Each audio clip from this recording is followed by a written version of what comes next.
বইপাঠ by আইকে চ্যানেলে আপনাদের সকলকে স্বাগতম। আমরা পড়ছিলাম মুসা আল হাফিজ সাহেবের আমেরিকা মুসলিমদের আবিষ্কার, আজকের নবম পর্ব। এ সময় আমেরিকায় মুসলিম মাত্রই ছিলেন মূলত দাস।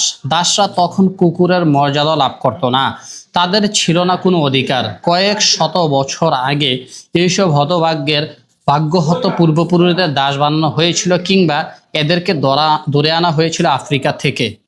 পুরুষানুক্রমে যারা দাস, তারা জানতো না পূর্বপুরুষের ধর্ম সম্পর্কে, সংস্কৃতি সম্পর্কে।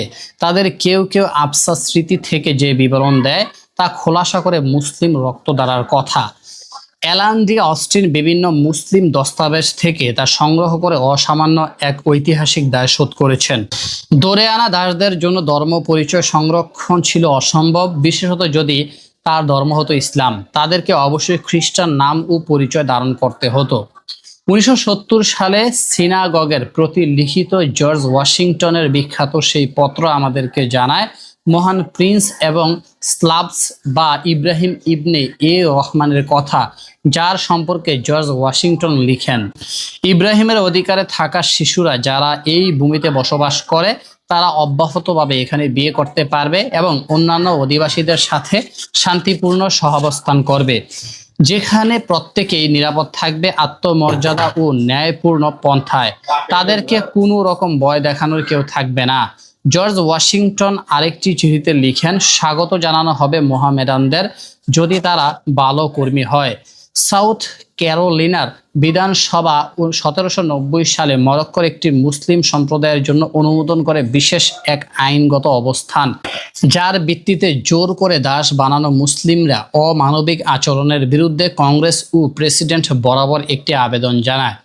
এরই ফলে 1796 সালে স্বাক্ষরিত হয় বিখ্যাত মোরস সান্ডি act. Vice president John Adams এতে স্বাক্ষর করে ঘোষণা করেন, মুসলিমদের আইন, ধর্ম ও স্বস্তির প্রতিপক্ষ হয় এমন কোনো বিরুদ্ধবাদী চরিত্র আমেরিকায় নেই। এ ছিল মুসলিম প্রশ্নে কলম্বাস ও তার পরবর্তীদের নির্মমতা ও ক্রুসেডীয় দৃষ্টিভঙ্গি থেকে প্রস্থানের শক্তিশালী ঘোষণা। কিন্তু মুসলিমদের দুরবস্থা তখনও চলছিল সমানে। চরম দুঃসময়ে নিপতিত অবস্থায় মুসলিমদের দাওয়াত একেবারে থেমে যায়নি। তখনও আমেরিকায় দেখা যায় ইসলাম গ্রহণের ঘটনা। এমনই একজন ধর্মান্তরিত মুসলমান এডওয়ার্ড উইলমট ব্লিডেন 1832 সালের 3 আগস্ট যুক্তরাষ্ট্রের ভার্জিনিয়া দ্বীপে জন্মগ্রহণ হয় তার। ইসলাম গ্রহণ করেন 1889 সালে। তার জন্য আমেরিকান জীবন সুখের থাকলো না। হিজরত করে চলে গেলেন লাইবেরিয়ায়, সেখানে হয়ে উঠলেন গুরুত্বপূর্ণ মন্ত্রী। তার উল্লেখযোগ্য বই African life and customs, Christianity, Islam and the নিগ্রো race from West Africa two Palestine, West Africa before Europe ইত্যাদি। ব্লাইডেনের ইসলাম গ্রহণের 4 বছর পরে মোহাম্মদ আলেকজান্ডার রুসেল ওয়েব এর ইসলাম গ্রহণ গুরুত্বপূর্ণ ঘটনা। যুক্তরাষ্ট্রের হাজডনে জন্মগ্রহণকারী এই ব্যক্তিত্ব তার সময়ে বিশ্বের অন্যতম সাংবাদিকে পরিণত হন। লেখক, প্রকাশক হিসেবে খ্যাতির পাশাপাশি ম্যানিলায় আমেরিকার বাণিজ্য দূত হিসেবে কাজ করেন তিনি। ভারত সফর থেকে যুক্তরাষ্ট্রে ফিরে গিয়ে স্ত্রী ও 3 সন্তান সহ ইসলাম গ্রহণ করেন। 1893 সালে নিউ ইয়র্কে প্রতিষ্ঠিত করেন আমেরিকান মুসলিম ব্রাদারহুড। 1916 সালের 1 অক্টোবর মৃত্যুর আগ পর্যন্ত তিনি আমেরিকার মুসলিমদের মুখপাত্রের ভূমিকা পালন করেন। বিখ্যাত আরেক ধর্মান্তরিত মুসলিম ফিলিপ টেডরো গ্রিকো মার্কিন এই মুসলিম গুরুত্বপূর্ণ এক ব্যক্তিত্ব। সিরিয়ায় জন্ম হয় তার। 1857 সালে যুক্তরাষ্ট্রে তার আগমন। হজ সম্পন্ন করে হাজি আলী নাম ধারণ করেন। আমেরিকান সেনাবাহিনীকে মরুভূমি বিষয়ে দক্ষ করে তোলার কর্মসূচির অধীনে আরব থেকে প্রচুর উট ক্রয় করে মার্কিন সরকার। সেগুলোর চালক হিসেবে ভাড়া করে কিছু বিদেশি নাগরিককে, যাদের প্রধান ছিলেন হাজি আলী। তিনি ছিলেন অরিজোনার ইমাম। 1902 সালে তার মৃত্যু হয়। দাফন করা হয় কোর্ট সাইট, অরিজোনায়। জায়গাটি বর্তমানে আমেরিকার অন্যতম পর্যটন কেন্দ্র। চেরোকি রেড ইন্ডিয়ানরা আমেরিকায় ছিলেন শত শত বছর ধরে। তাদের শেষ প্রধান ছিলেন রমাজান ইবনে ওয়ারি। তিনি সাধারণে স্ট্যান্ড ওয়ারি নামে ছিলেন পরিচিত। তিনি আমেরিকান গৃহযুদ্ধকালে কনফেডারেশনের পক্ষে ছিলেন একজন ব্রিগেডিয়ার জেনারেল। তিনি হলেন যুক্তরাষ্ট্রের ইউনিয়ন সরকারের কাছে আত্মসমর্পণকারী শেষ ব্রিগেডিয়ার জেনারেল। 23 জুন 1865 খ্রিস্টাব্দে তিনি আত্মসমর্পণ করেন। তার পুত্র সালাদিন ওয়েটি ওয়াশিংটনে দক্ষিণাঞ্চল চেরোকি প্রতিনিধি দলের সদস্য হিসেবে গৃহযুদ্ধ শেষের নতুন এক চুক্তিতে স্বাক্ষর করেন। মাত্র 21 বছর বয়সে সালাদিনের রহস্যময় মৃত্যু ঘটে। তার নামের প্রকৃত উচ্চারণ সালাহ উদ্দিন। 1832 খ্রিস্টাব্দ অবধি প্রকাশিত কোনো বইয়ে দেখা যায় চেরোকি ইন্ডিয়ানরা পাগড়ি পরে আছেন। সাদা লাল জোড়াযুক্ত পাগড়ি তাদের মাথায়। চেরোকি রমণীদের অনেকে লম্বা মস্তক আবরণী বা স্কার্ফ পরে আছেন। 1821 সালে সিকুয়াহ উদ্বোধন করেন 86 অক্ষরের চেরোকি বর্ণমালা। সিকুয়াহ পরতেন পাগড়ি, যেমনটি পরেন মুসলিম আলেমগণ। 1897 সালে মার্কিন সরকার অন্যান্য দেশের নাগরিকদের বসবাসের অনুমতি দিয়ে দেয় নির্দিষ্ট এক জায়গায়। তারপর মুসলিমরা গড়ে তোলে নিজেদের কমিউনিটি। এর আগে ছিল না কোনো ইমিগ্রেশন আইন। নর্থ ডেকোটা অঙ্গরাজ্যে 1899 সালে সিরিয়ান ও অন্যান্য আরব অধিবাসীরা হাসান জুমার নেতৃত্বে গড়ে তোলেন প্রায় 30টি পরিবারের এক কমিউনিটি। 1908 সালে তৈরি হয় আধুনিক আমেরিকার প্রথম মসজিদ। এর পরের মসজিদ গড়ে ওঠে নর্থ ডাকুটায় 1929 সালে। এরপর আমেরিকার শত শত বছর ধরে সংগুপ্ত ইসলামের শিকড় থেকে নতুন বীজ নব বিকাশের আবহাওয়ায় বিকশিত হবে। আমেরিকায় ইসলাম অধিবাসী ও নবদীক্ষিতের স্রোত নিয়ে নতুন যুগে প্রবেশ করে। আমেরিকায় ইসলাম সংক্ষিপ্ত কালপুঞ্জি। ডক্টর বেরি ফিলের মতে 700 সালের দিকে ইতিহাসের পর্দায় দেখা যায় আমেরিকায় মুসলমানরা হাজির। এ সময়ের বিভিন্ন আরবি শিলালিপি আমেরিকায় আবিষ্কৃত হয়েছে, কিন্তু কিভাবে মুসলিমরা সেখানে পৌঁছলেন তার ঐতিহাসিক বিবরণ ফিলের মতে অস্পষ্ট। 940 সাল আবুল হাসান আলী বিন মাসউদি তার ভূগোলে আমেরিকা ভূখণ্ডকে স্পষ্ট করেন। পশ্চিম আটলান্টিকের অজানা এলাকায় খাসখাস ইবনে সাইদের সফরের বিবরণ দেন। 973 সাল আল বেরুনি আমেরিকান ভূখণ্ডকে নিউ ওয়ার্ল্ড নামে অভিহিত করেন, এলাকাটিকে চিহ্নিত করেন এবং তার ভৌগোলিক পথ নির্দেশ করেন। 999 সাল ইবনে ফারুক জ্যামাইকা ও আমেরিকা উপকূলে অভিযান সম্পন্ন করেন। 1175 সাল ইদ্রিসি তার বিখ্যাত ভূগোলে আমেরিকার অবস্থান সুস্পষ্ট করেন। লিসবন থেকে একদল স্প্যানিশ আরবের পশ্চিম আটলান্টিক অভিযানের বিবরণ পেশ করেন। 1178 সাল সাং ডকুমেন্ট রেকর্ডস নামক একটি চাইনিজ ডকুমেন্টের বরাতে মুসলিম নাবিকদের মুলান পি নামক আমেরিকার ভূখণ্ডে যাত্রার কথা বলা হয়। ডকুমেন্টটি 1933 সালে প্রকাশিত হয়। 1310 সাল আবু বকরি নামক মালির রাজা নতুন ভূখণ্ড আবিষ্কারের উদ্দেশ্যে আটলান্টিক অভিমুখে বেশ কিছু অভিযান প্রেরণ করেন। 1312 সাল আফ্রিকার মুসলিমদের একটি দল মেক্সিকো উপসাগরের কুল ঘেঁষে মিসিসিপি নদী অতিক্রম করে আমেরিকার অভ্যন্তরে প্রবেশ করেন। এরা এসেছিল মালি এবং পশ্চিম আফ্রিকার অন্যান্য অঞ্চল থেকে। 1492 সাল 31 জুলাই জ্যামাইকায় কলম্বাসের দেখা হয় গ্রানাডার মুসলিমদের মতো পোশাক পরিহিত আদিবাসীদের সাথে। কিউবার উত্তর পূর্বে জিবারা 21 অক্টোবর কলম্বাস দেখতে পান একটি মসজিদ। 1498 সাল তৃতীয় সমুদ্র যাত্রায় ত্রিনিদাদের কাছে কলম্বাসের দেখা হয় মুরদের পোশাক পরিহিত স্থানীয়দের সাথে। 1502 সাল কলম্বাসের জাহাজ থেকে আমেরিকার ভূমি প্রথমে দেখেছিলেন রদ্রিগো দা তিরানা। তিনি ইসলাম গ্রহণ করেন। ফ্রান্সিসকো বোয়াবোদিলা অর্থাৎ আবু আবদুল্লাহ কলম্বাসকে শিকলে বেঁধে সেন্টো ডোমিঙ্গা থেকে স্পেনে জাহাজে করে নিয়ে আসেন। 1513 সাল পিরি রেইস বিদ্যমান অন্যান্য ম্যাপ পর্যালোচনা করে তার দি ওয়ার্ল্ড ম্যাপ অঙ্কন করেন। এতে আমেরিকার বিবরণ ছিল ম্যাপটির বাস্তবতা ও শিল্প দক্ষতা তার সময়ের এবং পূর্বের সকল কাজকে ছাড়িয়ে ও ছাপিয়ে যায়। 1530 সাল ফুলাস ফুটা জাল্লন ফুটারো মাসিনা এবং পশ্চিম আফ্রিকার অন্যান্য এলাকা থেকে প্রায় 10 মিলিয়ন মানুষকে উচ্ছেদ করা হয়। তাদের অন্তত 30 ভাগ দাস রূপে আমেরিকায় নিত হয়। তাদেরকে মেক্সিকো, কিউবা এবং দক্ষিণ আমেরিকার বিভিন্ন স্থানে প্রেরণ করা হয়। এই দাসদের প্রায় সবাই ছিল মুসলিম। পরবর্তী সময়ে এরাই হয়ে ওঠে আমেরিকান অর্থনীতির মেরুদণ্ড। 1527 সাল মরক্কোর মোস্তফা আল জামুরি বা স্টেফানিকোকে পানফিলো ডে নারবায়েজ নামক স্প্যানিশ ব্যক্তির সাথে 1527 সালে ফ্লোরিডায় নিয়ে আসা হয়। জামুরি প্রথম 3 আমেরিকানের একজন যারা গোটা মহাদেশটি ভ্রমণ করেন। অ্যারিজোনা এবং নিউ মেক্সিকোর মতো অন্তত 2টি শহরের গোড়াপত্তন হয় তার মাধ্যমে। 1575 সাল আমেরিকার স্প্যানিশ নিয়ন্ত্রিত উপনিবেশগুলো থেকে মুসলিমদের বহিষ্কার করা হয়। স্পেনের বিবেচনায় আমেরিকান ইন্ডিয়ানদের মধ্যে ইসলাম বিস্তারের বিষয়টি গুরুতর মনে হয়। 1717 সাল দাস হিসেবে আমেরিকা আনা হয় আরবিভাষী মুসলিমদের। 1731 সাল আইয়ুব বিন সুলাইমানকে গাম্বিয়া থেকে অপহরণ করে নিয়ে আসা হয় আমেরিকায়। তিনি হয়ে ওঠেন আমেরিকার প্রাচীন মুসলিম ধর্ম প্রচারক। 1757 সাল আমেরিকায় লিখিত প্রথম ইসলামী আইনের দলিল বেলালি ডকুমেন্ট আবিষ্কৃত।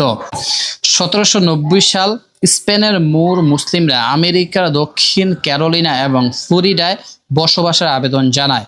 1805 সাল তুর্কি ও মুর মুসলিমদের যুক্তরাষ্ট্রে দেশীয়করণ এর আওতার বাইরে রাখা হয়। 1807 সাল আমেরিকার স্টেট কংগ্রেস 1 জানুয়ারি 1808 থেকে সে দেশে কৃতদাস আমদানি নিষিদ্ধ করে। এর ফলে অন্যদের সাথে আমেরিকান মুসলিম কৃতদাস ওয়ারো মামন্টস মুক্তি লাভ করেন। পরে তিনি আমেরিকার দ্বিতীয় চার্টার্ড ব্যাংক খ্যাত কলম্বিয়া ব্যাংকের প্রধান শেয়ার হোল্ডারে পরিণত হন। ইয়ারো অন্তত 128 বছর জীবিত ছিলেন। আমেরিকার ইতিহাসে তিনি সবচেয়ে বয়স্ক ব্যক্তি হিসেবে পরিগণিত। বিখ্যাত ব্যক্তিদের দ্বারা নির্মিত তার 2টি প্রতিকৃতি এখনো আমেরিকায় দেখা যায়, যার একটি চার্লস ডব্লিউ পেলে কর্তৃক 1819 সালে নির্মিত হয়। 1809 সাল ওমর ইবনে সাইদ নামক একজন মুসলিমকে 1809 সালে সাউথ ক্যালিফোর্নিয়ার চার্লসটনে আনা হয়। তাকে বন্দি করে রাখা হয়। মুক্ত হওয়ার পর সাউথ ক্যালিফোর্নিয়ার গভর্নর জন ওয়েন তাকে ব্লাডেনে নিয়ে যান। কথিত আছে যে সাইদ সেখানে 100 বছর জীবিত থাকেন। 1821 সাল চেরোকি রেড ইন্ডিয়ান নেতা সিকোয়া সিয়াশি হরফের চেরোকি বর্ণমালা আবিষ্কার করেন। 1828 সাল আব্দুর রহমান ইব্রাহিম ইবনে সুরি পশ্চিম আফ্রিকার একজন প্রিন্স ছিলেন। তাকে জর্জিয়ার একটি বাগানে দাস হিসেবে আনা হয়। তিনি 1828 সালে স্টেট সেক্রেটারি হর্নি ক্লে এবং প্রেসিডেন্ট জন কুইন্সি কর্তৃক মুক্তি লাভ করেন। আব্দুর রহমান সেখানে the Prince of the slaves নামে পরিচিত ছিলেন। তার একটি প্রতিকৃতি হেনরি আইনম্যান কর্তৃক নির্মিত হয়, যা লাইব্রেরি অব কংগ্রেসে স্থাপিত। 1839 সাল ওমানের শাসক সাইদ সুলতানা নামক একটি পালতোলা জাহাজকে আমেরিকার ব্যবসায়ের উদ্দেশ্যে প্রেরণ করেন। এটি 1840 সালে 30 এপ্রিল নিউ ইয়র্কে নোঙর করে। যদিও অভিযানটি ব্যবসায়িকভাবে সফল হয়নি, তবু এটি আমেরিকার সাথে মুসলিম বিশ্বের সম্পর্ক উন্নয়নে ভূমিকা রাখে। 1856 সাল যুক্তরাষ্ট্র সরকার অ্যারিজোনা অঙ্গরাজ্যে ওট নিয়ে গবেষণার জন্য হাজি আলী নামক একজন মুসলিমকে নিয়োগ প্রদান করেন। যুক্তরাষ্ট্রের লোক কাহিনী সমূহে হাজি আলী হু জিলি নামে জনপ্রিয়। 1865 সাল আমেরিকার গৃহযুদ্ধের সমাপ্তি হয়। এই যুদ্ধের সময় স্কোর্চ আর্থ পলিসির কারণে দেশটির উত্তর অংশের বিভিন্ন church, farm, school, college, library ও স্থাপনার ব্যাপক ক্ষয়ক্ষতি হয়। এ সময় ইউনিভার্সিটি অব আলাবামার লাইব্রেরিয়ান ধ্বংসস্তূপের ভেতর থেকে একটি বই নিরাপদ রাখার প্রচেষ্টা চালান। 4 এপ্রিল সকালবেলা ফেডারেল সেনাবাহিনী যখন ধ্বংসের আদেশ নিয়ে বিশ্ববিদ্যালয়টি ক্যাম্পাসে প্রবেশ করেন, তখন আধুনিক ভাষাবিজ্ঞানের প্রফেসর ও লাইব্রেরির তত্ত্বাবধায়ক হেনরি ডিলোফার সেনাদের কমান্ডিং অফিসারের কাছে ক্যাম্পাসের লাইব্রেরিটি ধ্বংস না করার অনুরোধ জানান। অফিসার এ ব্যাপারে নির্দেশনা চেয়ে হেডকোয়ার্টারে বার্তা পাঠান। হেডকোয়ার্টার থেকে তার আবেদনটি নামঞ্জুর করা হয়। শেষে প্রফেসর একটিমাত্র বই সংরক্ষণের জন্য বিশেষভাবে আবেদন জানান। জানা যায় এটি ছিল পবিত্র কোরআনের একটি কপি। 1869 সাল সুয়েজ খাল হয়ে একদল ইয়েমেনি আমেরিকায় আসেন। 1870 সাল মেথডিক্স ধর্মপ্রচারক রিভার্ট নরম্যান 1870 সালে ইসলাম গ্রহণ করেন। 1875 সাল আমেরিকান শতবার্ষিকী প্রদর্শনীতে মহান মানবতাবাদী কর্মী হিসেবে আব্দুল কাদিরকে পুরস্কৃত করা হয়। তাকে সালভেশন মেসোনিক অর্ডার এর সদস্যভুক্ত করেন প্রেসিডেন্ট বুকানন। 1889 সাল এডওয়ার্ড ডব্লিউ ব্লাইডেন নামক একজন বিখ্যাত স্কলার ও সমাজকর্মী 1889 সালে আমেরিকার পূর্ব ও দক্ষিণাঞ্চলে সফর করেন। এ বিষয়ে শিকাগোতে তিনি তার বক্তৃতায় বলেন, কোরআন সেখানে আরব ও ইউরোপীয়দের উপস্থিতিতে কৃষ্ণাঙ্গদের সুরক্ষা প্রদান করছে। তিনি খ্রিস্টান ধর্মের চেয়ে ইসলাম ধর্মের কনভার্সনের অধিক হারের কথা উল্লেখ করেন। 1839 সাল মোহাম্মদ আলেকজান্ডার রাসেল ওয়েবের নেতৃত্বে the American Islamic propaganda movement প্রতিষ্ঠিত হয়। তাকে হোয়াইট আমেরিকানদের মধ্যে ইসলামের ধর্মান্তরিত গুরুত্বপূর্ণ ব্যক্তি হিসেবে মনে করা হয়। একই বছরের 20 ও 21 সেপ্টেম্বর তিনি প্রথম ওয়ার্ল্ড কংগ্রেস অফ রিলিজিয়ান্স এ দ্য স্পিরিট অফ ইসলাম এর উপর দুটি বক্তৃতা করেন। ইসলাম ইন আমেরিকা নামে একটি প্রকাশনা সংস্থা আত্মপ্রকাশ করে। 1904 সাল কয়েকটি মুসলিম দেশের প্রতিনিধি সেন্ট লুই মেলায় যোগ দেন। এ মেলায় পবিত্র জেরুজালেম নগরীর নকশা ও ছবি আনুপাতিক মাপের প্রতিকৃতি প্রদর্শন করা হয়। এই প্রতিকৃতি বা প্রতিচ্ছবিতে যিশুর পবিত্র সমাধিগৃহ, স্বর্ণদ্বার, মাউন্ট অফ অলিভস, ওমর মসজিদ ও কুব্বাতুস সাখরা দেখানো হয়। আনিস হাম্বি নামে দামেস্ক থেকে আগত এক মুসলিম এই মেলায় কোন আইসক্রিম তৈরি করে ও বিলি বন্টন করে নতুন কৌশল প্রদর্শন করেন। 1908 সাল অটোমান সাম্রাজ্যের বিভিন্ন অংশ তথা সিরিয়া, লেবানন, জর্ডান প্রভৃতি অঞ্চল থেকে মানুষ উত্তর আমেরিকা আসতে থাকে, যারা ছিল মূলত তুর্কি, কুর্দি, আলবেনিয়ান ও আরব। 1913 সাল টিমোথি ড্রিউ নিউ ইয়র্কে Moorish Science Temple of America নামে একটি বেসরকারি সংগঠন প্রতিষ্ঠা করেন। জনশ্রুতি আছে যে ড্রিউ আলী নিগ্রোদের ইসলাম শিক্ষাদানের জন্য মরক্কোর সুলতান কর্তৃক আমেরিকায় নিযুক্ত ছিলেন। এমএসটিএ আফ্রিকান আমেরিকানদের ইসলামে দীক্ষিত করতে গুরুত্বপূর্ণ ভূমিকা পালন করেন। 1915 সাল আলবেনিয়ান মুসলমানেরা মেইন এ একটি মসজিদ ও যুক্তরাষ্ট্রে মুসলিমদের জন্য প্রথম সামাজিক সংগঠন প্রতিষ্ঠা করেন। 1919 সাল মিশিগানের হাইল্যান্ড পার্ক ইসলামী সমিতি প্রতিষ্ঠা করা হয়। 1920 সাল আন্তর্জাতিক রেড ক্রস সংস্থার আদলে ড্রেট্টো এট ও মুসলিমদের চ্যারিটি রেড ক্রিসেন্ট প্রতিষ্ঠিত হয়। 1921 সাল ফোর্ড মোটর কোম্পানির একজন আরব কর্মচারী মিশিগানের হাইল্যান্ড পার্কে একটি মসজিদ প্রতিষ্ঠা করেন। 1922 সাল ব্রুকলিনে আমেরিকান মোহামেডান সোসাইটি প্রতিষ্ঠিত হয়। 1923 সাল আমেরিকান আরব মুসলমানরা ইয়ং মেন্স মুসলিম অ্যাসোসিয়েশন গঠন করেন। 1926 সাল মাইক্রোস গ্রেভি আন্দোলনের অন্যতম পরামর্শক ডাচ মোহাম্মদ আলী একটি সংগঠন প্রতিষ্ঠা করেন, যার নাম ছিল ইউনিভার্সাল ইসলামিক সোসাইটি। একই সনে ব্রুকলিনে একটি মসজিদ নির্মিত হয়। 1930 সাল আফ্রিকান আমেরিকান মুসলমানেরা পিটার্সবার্গ এবং পেনসিলভেনিয়াতে প্রথম মসজিদ নির্মাণ করেন। একই বছর কুইন্সি এবং ম্যাসাচুসেট এ আরব ব্যানার সোসাইটি প্রতিষ্ঠিত হয়। 1933 সাল ফার্দ মোহাম্মদ কর্তৃক নেশন অব ইসলাম প্রতিষ্ঠিত হয়। প্রথম দিকে এটি ছিল একটি মরমী আন্দোলন, পরে জাতিগত আন্দোলনের রূপ পরিগ্রহ করে, যার মূল কথা ছিল জীবন বিধান হিসেবে ইসলামের সর্বজনীন কল্যাণ তুলে ধরা। এটি ছিল যুক্তরাষ্ট্রের ইতিহাসে সবচেয়ে সুপরিচিত আন্দোলন। আমেরিকার ইতিহাসে এটি সর্বাধিক আফ্রিকান আমেরিকানকে ধর্মান্তরিত করতে সক্ষম হয়। নিগ্রোদের মাঝে বর্ণবাদ ও দাসত্বের বিরুদ্ধে ব্যাপক সচেতনতা তৈরি করে এটি। 1934 সাল ক্যাডার রেপিডস এর লেবানিজ সম্প্রদায় সেখানে প্রথম মসজিদ নির্মাণ করেন। আইওয়া অঙ্গরাজ্যে পরিকল্পিত নকশায় মসজিদ নির্মাণ করা হয়। 1939 সাল শেখ দাউদ নিউ ইয়র্কে ইসলামিক মিশন সোসাইটি প্রতিষ্ঠা করেন। মুসলিম সানরাইজ নামক একটি ম্যাগাজিন বের হতো সেখান থেকে। 1948 সাল উত্তর আমেরিকায় সেডার রেপিডস এ প্রথম পরিকল্পিত মুসলিম গোরস্থান স্থাপন করা হয়।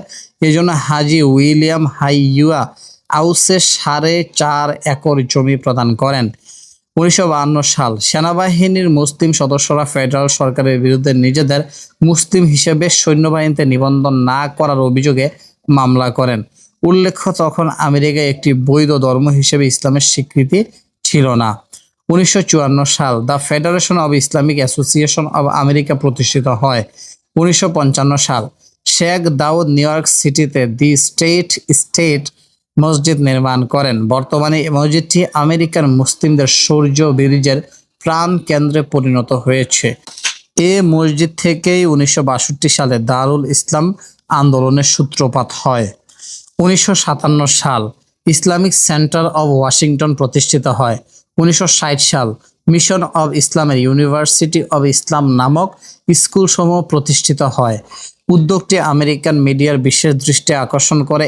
এক পর্যায়ে স্কুলগুলো যখন নিগ্রোদের জন্য সেফ হেল্প প্রোগ্রাম পরিচালনা শুরু করেন, তখনই বিতর্ক শুরু হয়। শ্বেতাঙ্গরা একে তাদের জন্য হুমকি মনে করেন।